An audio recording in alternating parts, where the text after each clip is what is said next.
I mean, so many of the things that you point to, I think has left so many people confounded. The fact that this is an integrated police department, that the police chief is a Black woman. I mean, there have been conversations about Black police officers.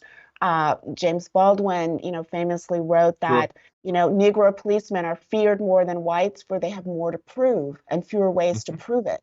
Hmm. Rappers have talked about this. There's a famous Yeah. scene in, Boys in the Hood. I mean, how do you process the fact that these were Black police officers and they did not seem to have any empathy for Tyree Nichols?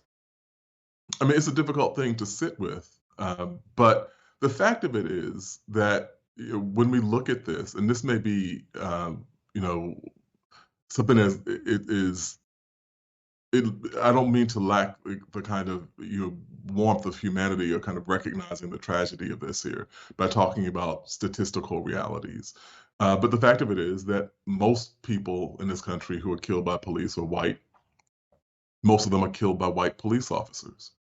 Uh, we have seen in, Philando Castile, who was killed by a Latino police officer in Falcon Heights, Minnesota, and I think that was 2017.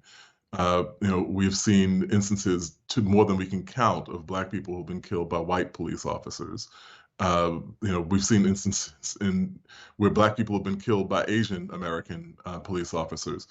The scale of violence that happens in the United States, in any given year, 1,000 to 1,200 people will die at the hands of police, which is an astounding number.